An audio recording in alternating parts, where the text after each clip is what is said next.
آج ہمارے سامنے جغرافیہ کی ایک کتاب ہے، اور سچ کہوں تو اس کو پڑھتے ہوئے کچھ ایسی باتیں سامنے آئیں جنہوں نے پاکستان کے نقشے کو دیکھنے کا میرا نظریہ ہی بدل دیا ہے۔ اچھا۔ جی، مثلاً کیا کوئی سوچ سکتا ہے کہ جہاں آج K2 کھڑا ہے، وہاں کروڑوں سال پہلے ایک گہرا سمندر ٹھاٹھے مارتا تھا؟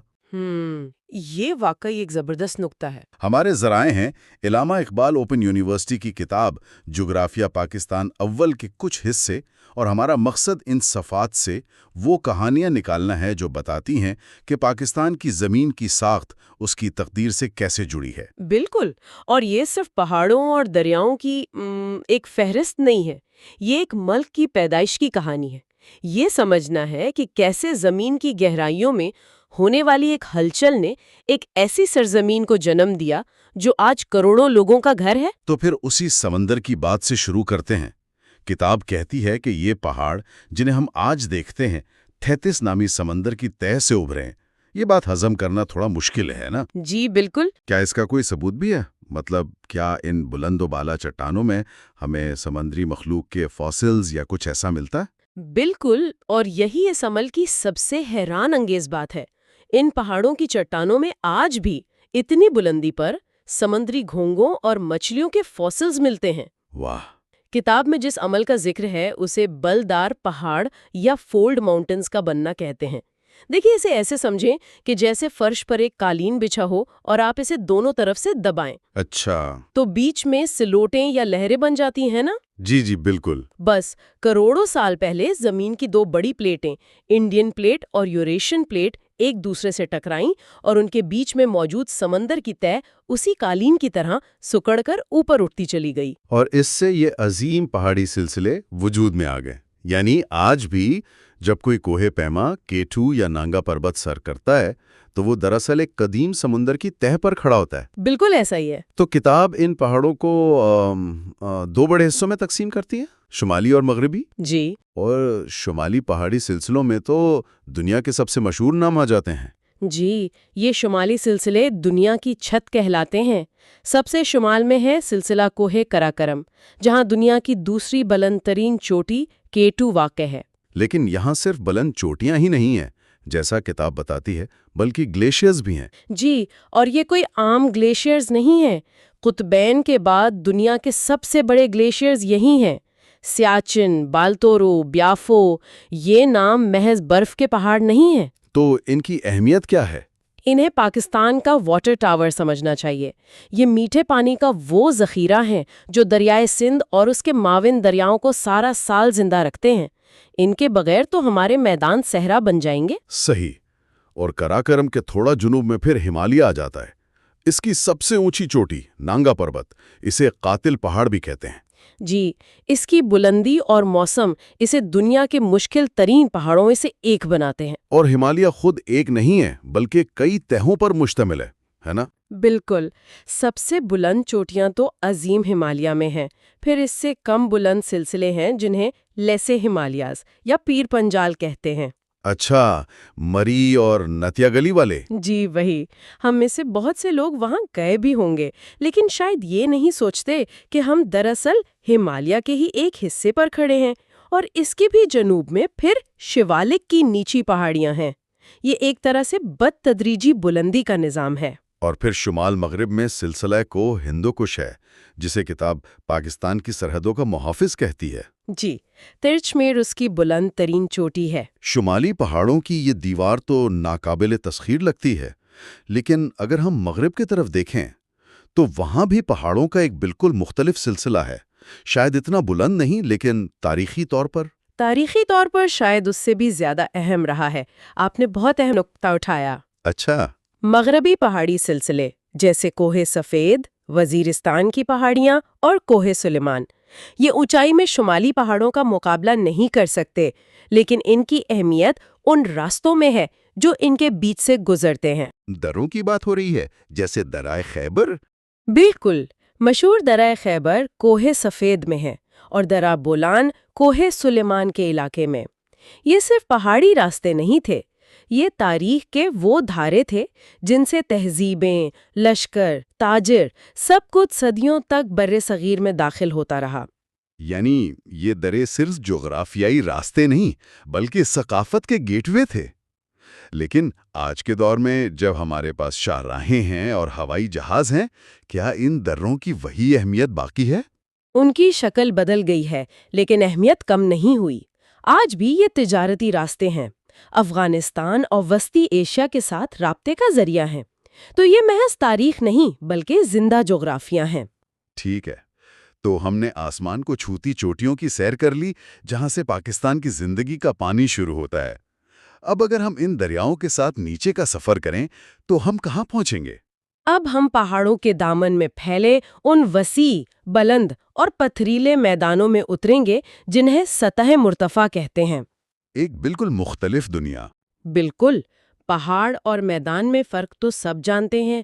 سطح مرتفع ان دونوں کے بیچ کی چیز ہے۔ سمجھیں ایک ایسی میز جو سینکڑوں کلومیٹر لمبی اور چوڑی ہو۔ اچھا۔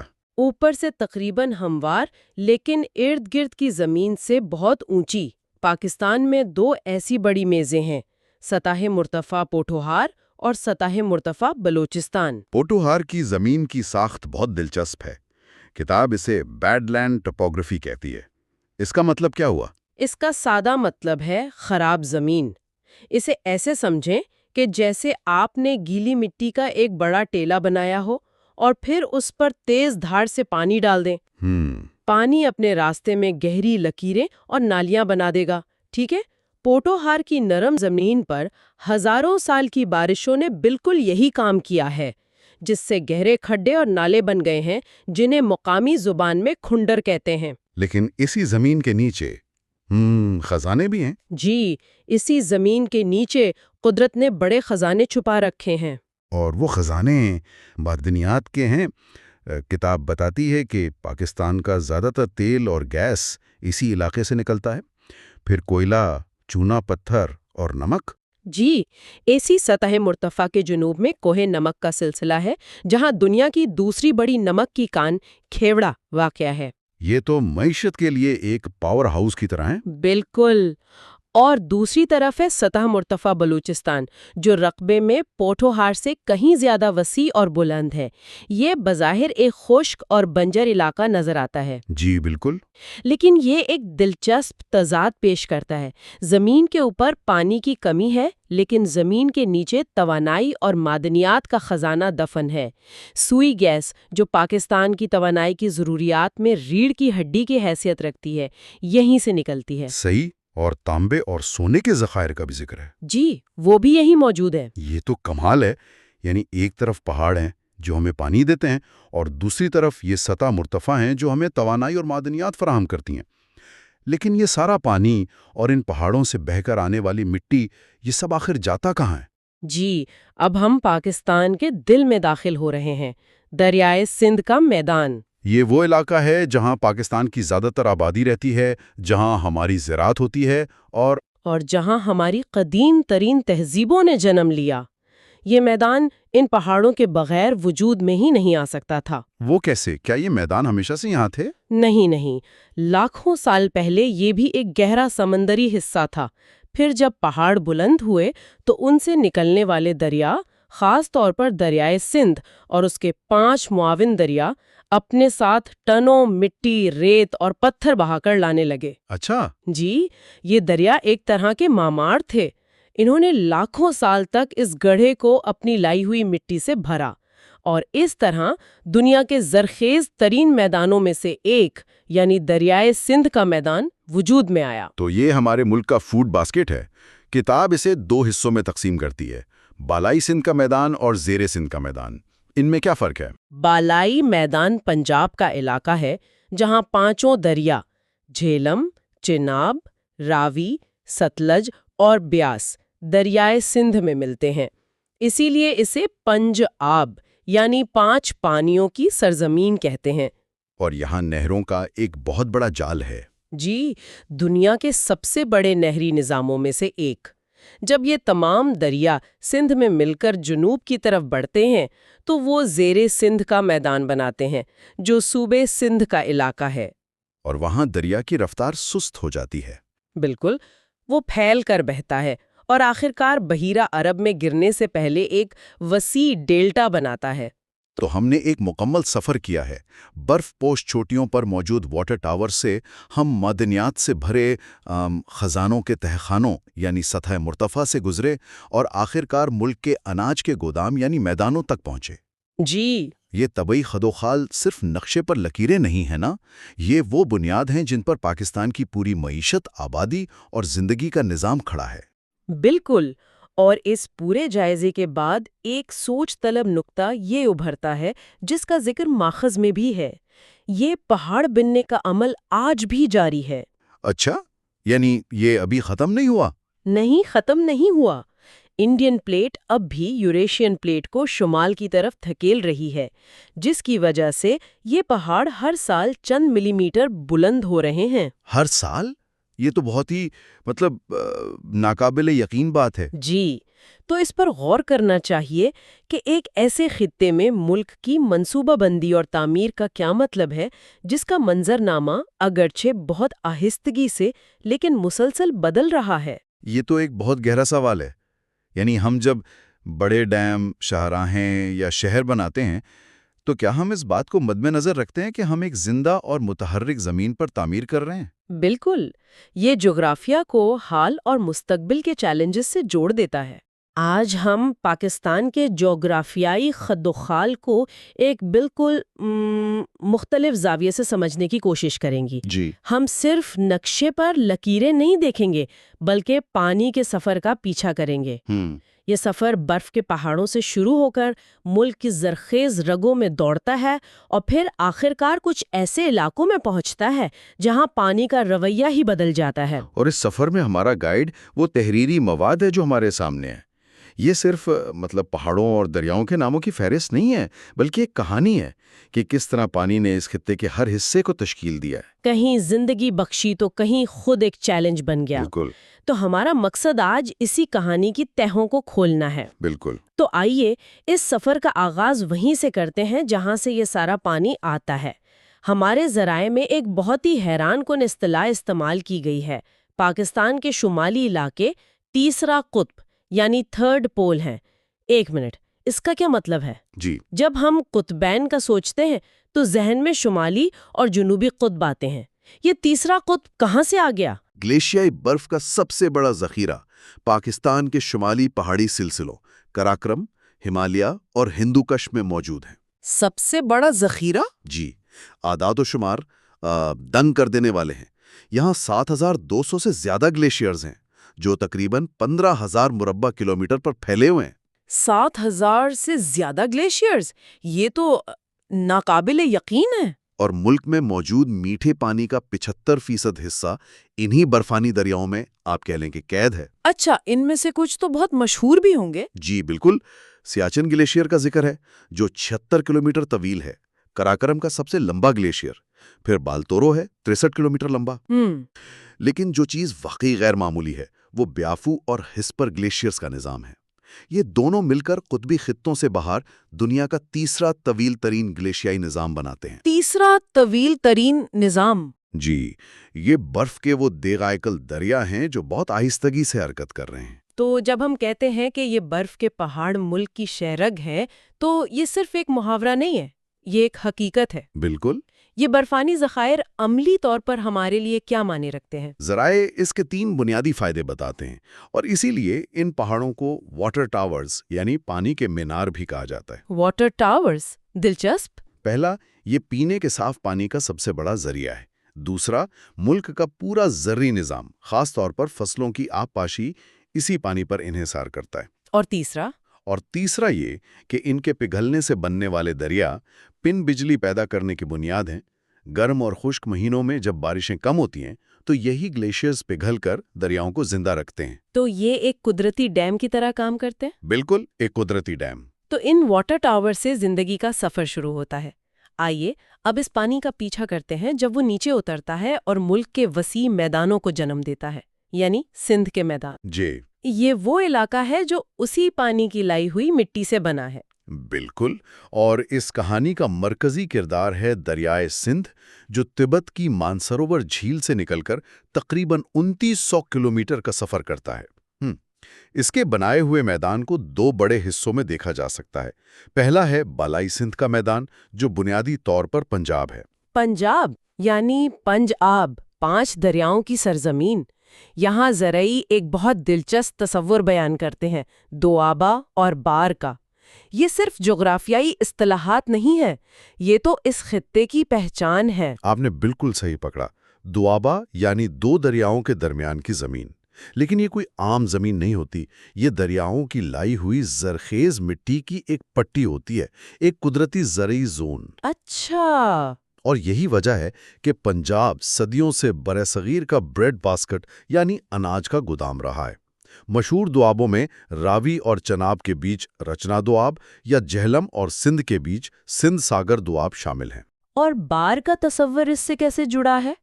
پہلی نظر میں یہ بھی دوآبے جیسا ہی لگتا ہے، لیکن ذرائع اسے اونچی زمین کہتے ہیں۔ تو کیا یہ وہ زمین ہے جہاں اب دریاؤں کا پانی نہیں پہنچتا؟ کیا خوب مشاہدہ ہے، بالکل یہی بات ہے۔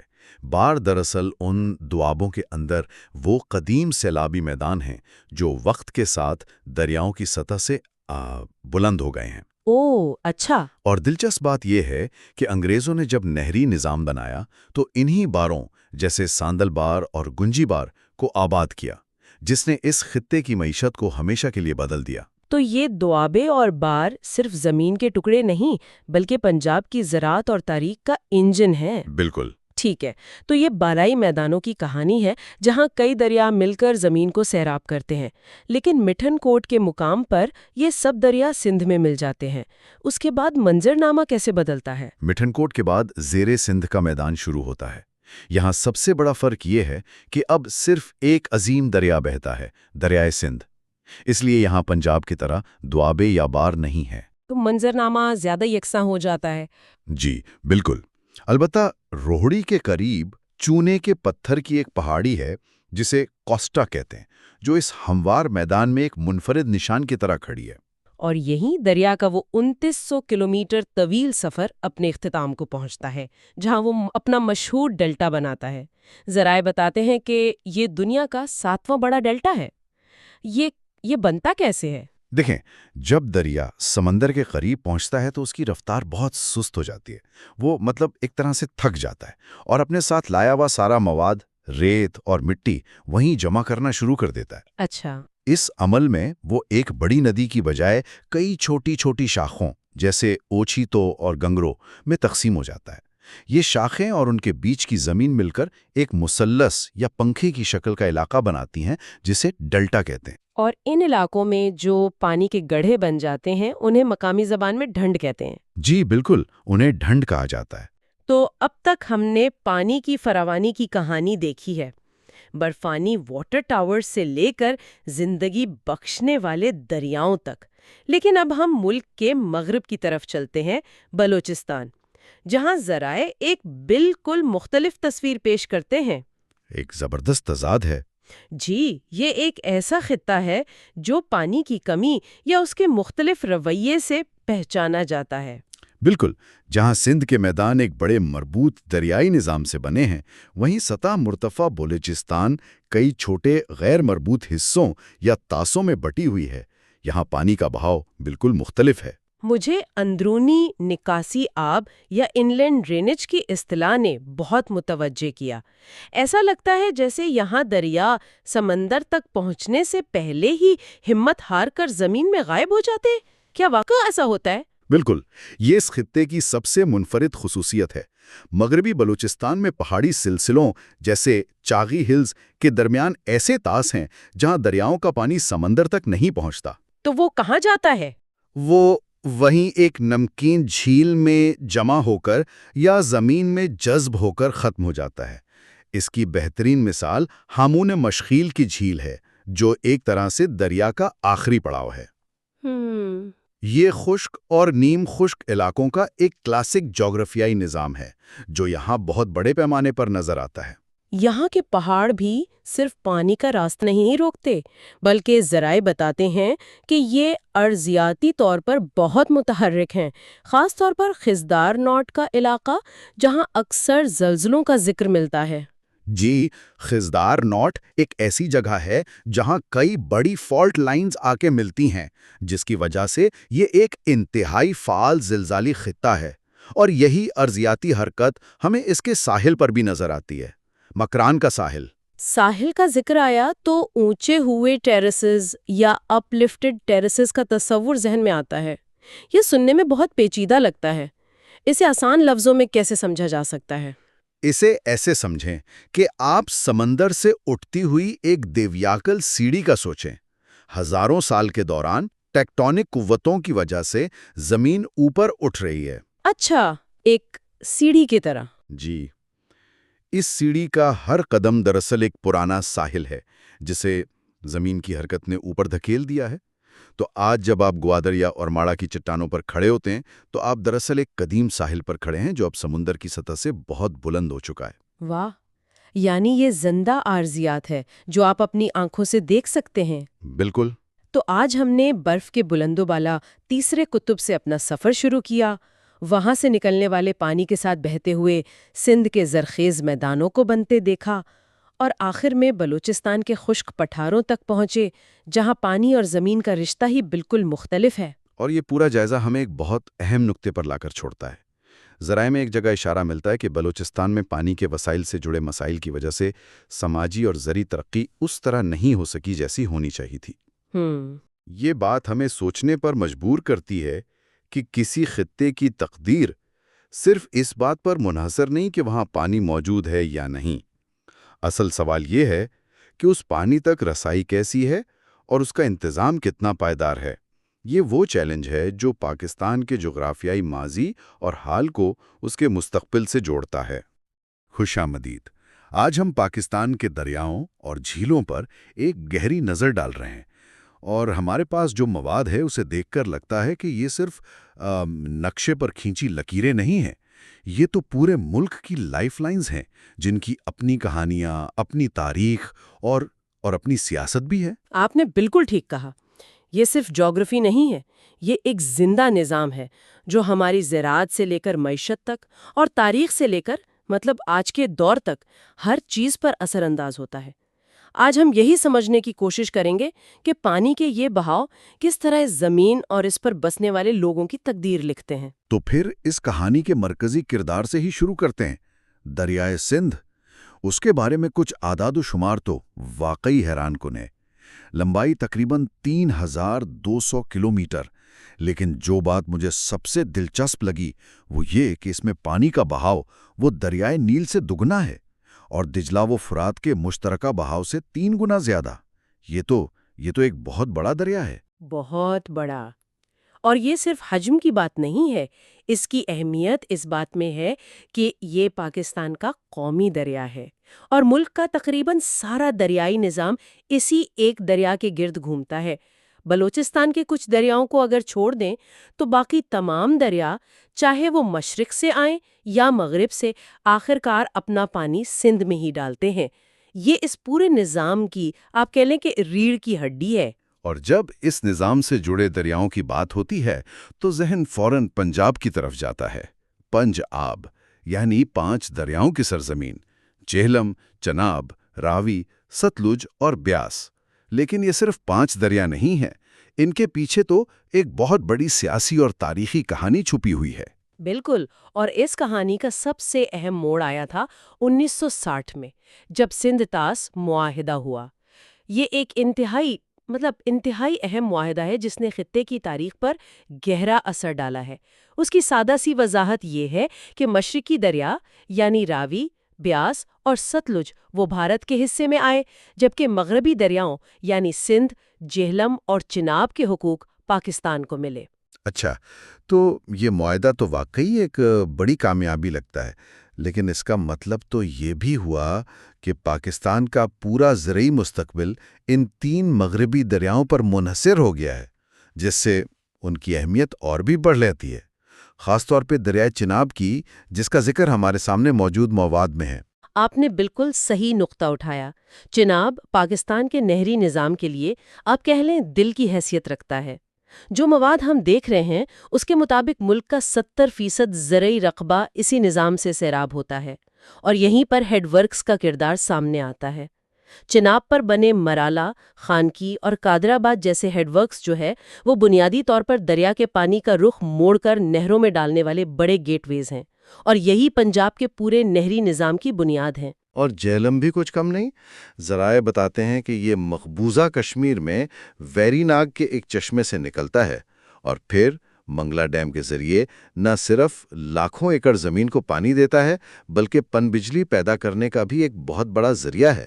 جی، منگلا ڈیم پاکستان کی زراعت اور توانائی دونوں ضروریات کے لیے انتہائی اہم ہے۔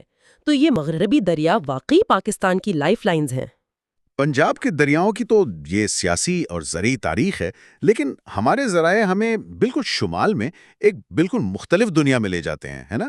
جہاں دریا مٹی سے نہیں بلکہ برف سے پیدا ہوتے ہیں۔ ہاں، وہ ایک بالکل الگ ہی دنیا ہے۔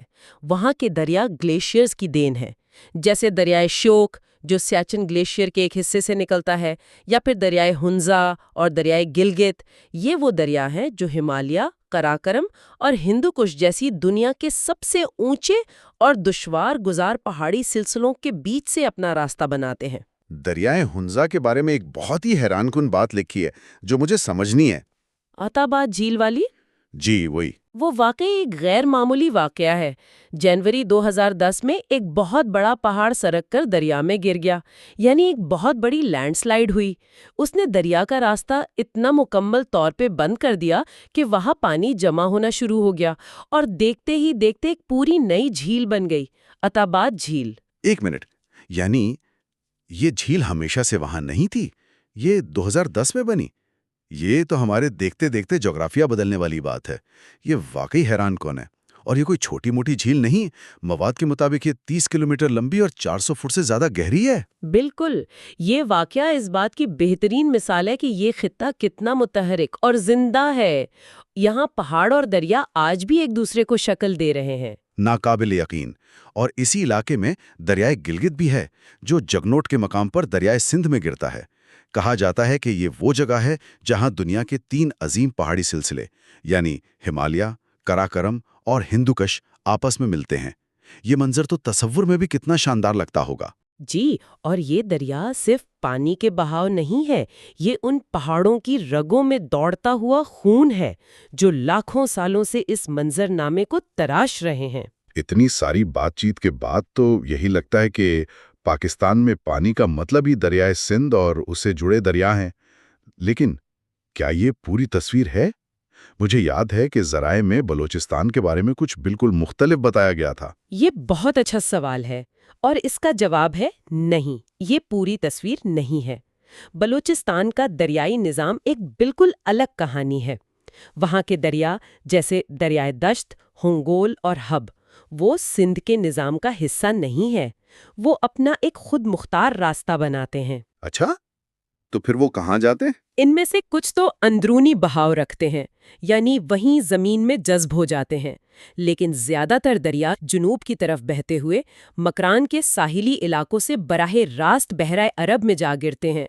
تو ایک ہی ملک کے اندر پانی کے 2 بالکل الگ اور آزاد نظام کام کر رہے ہیں، جو کہ ایک بہت ہی دلچسپ جغرافیائی حقیقت ہے۔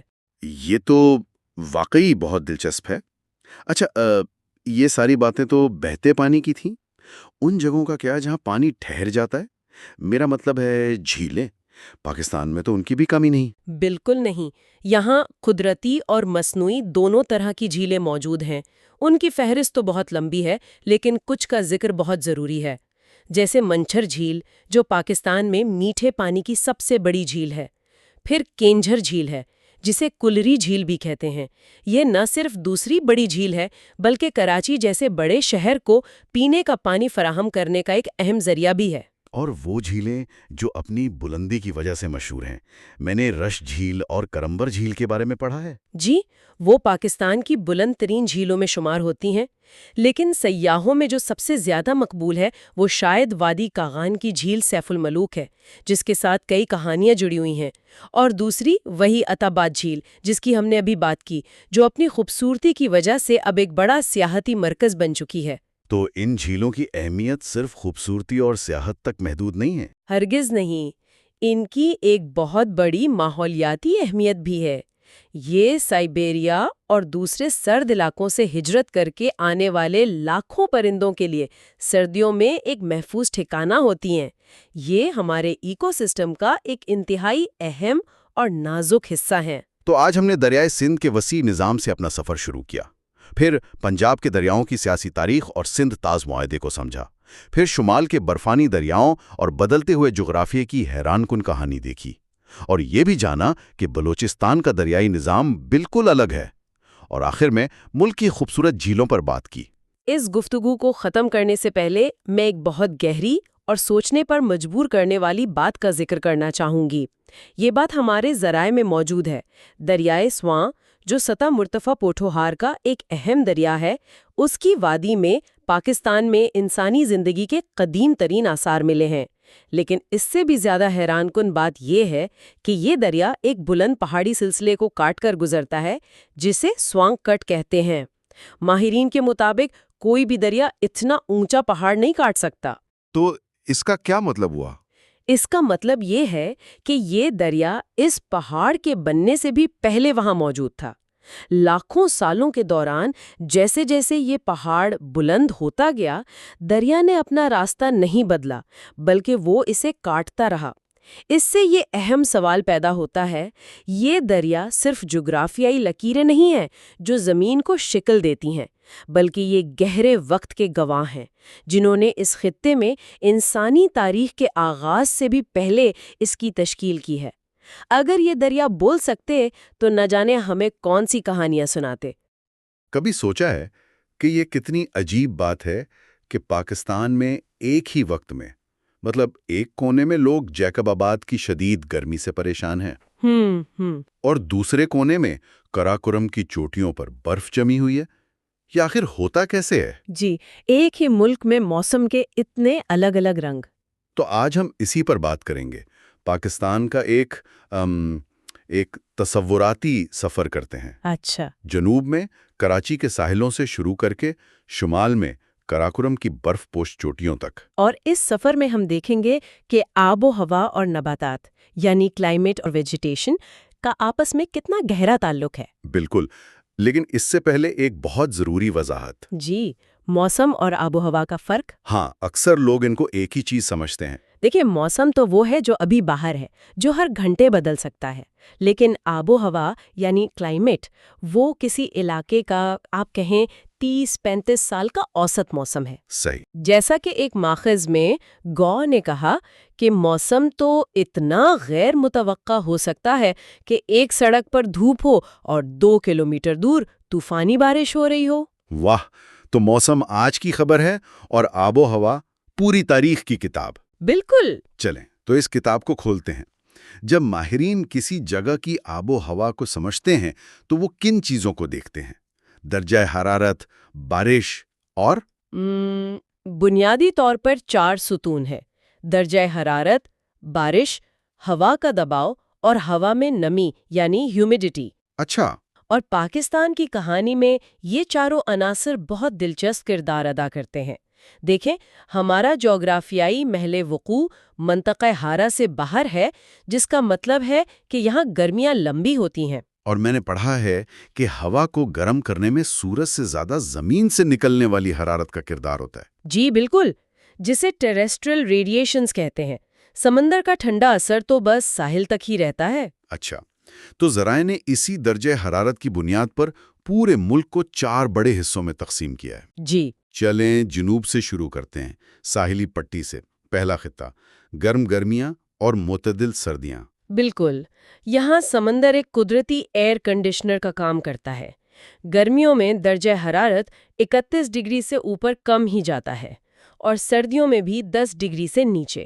مطلب نہ شدید گرمی نہ شدید سردی۔ جی، لیکن جیسے ہی ہم ساحل سے دور سندھ کے میدانوں اور بلوچستان کے مغربی حصوں میں داخل ہوتے ہیں تو ہم دوسرے خطے میں آ جاتے ہیں۔ شدید گرم گرمیاں اور معتدل سردیاں والا؟ ہاں، جہاں جاکب آباد اور سبھی جیسے علاقے ہیں۔ جن کا نام ہی شدید گرمی سے جڑا ہے۔ بالکل، یہاں گرمیوں میں درجہ حرارت 32 ڈگری سے بہت اوپر چلا جاتا ہے۔ تو اس کا مطلب یہ ہوا کہ ملک کا تقریباً پورا جنوبی نصف حصہ شدید گرمی کی لپیٹ میں ہے۔